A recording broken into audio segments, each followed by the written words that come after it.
সিরাজগঞ্জের ছনগাছা ইউনিয়ন মা ও শিশু কল্যাণ স্বাস্থ্য কেন্দ্রের ওষুধ সংকটের কারণে গ্রামীণ এলাকার সাধারণ মানুষ তাদের প্রাথমিক স্বাস্থ্য সেবা থেকে বঞ্চিত হচ্ছেন। গত 5 আগস্টের পর থেকে এই স্বাস্থ্য কেন্দ্রে ওষুধ সরবরাহ বন্ধ থাকায় এলাকাবাসী চিকিৎসা সেবা পেতে সমস্যার সম্মুখীন হচ্ছেন।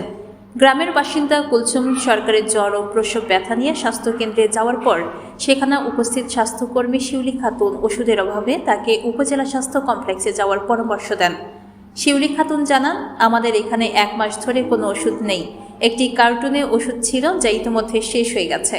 স্বাস্থ্যকেন্দ্রের নিয়ম অনুযায়ী 4 জন ডাক্তার থাকার কথা থাকলেও বর্তমানে 2 জন কর্মরত আছেন।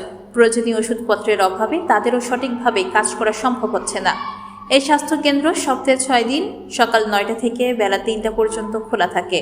সাধারণত 3 মাস পর পর ওষুধ সরবরাহ করা হতো, কিন্তু বর্তমানে কোনো ওষুধ সরবরাহ করা হচ্ছে না, যা স্বাস্থ্যসেবায় বড় ধরনের প্রভাব ফেলছে।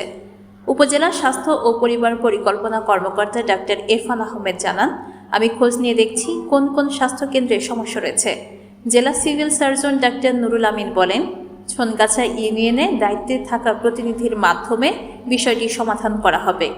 গ্রামীণ পর্যায়ে স্বাস্থ্যসেবা নিশ্চিত করতে ইউনিয়ন স্বাস্থ্যকেন্দ্রগুলির ভূমিকা অত্যন্ত গুরুত্বপূর্ণ।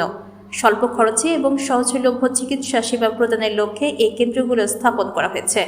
কিন্তু ওষুধ সংকটের কারণে সাধারণ মানুষকে উপজেলায় গিয়ে চিকিৎসা নিতে বাধ্য হতে হচ্ছে, যা তাদের জন্য সময় ও অর্থের অপচয়।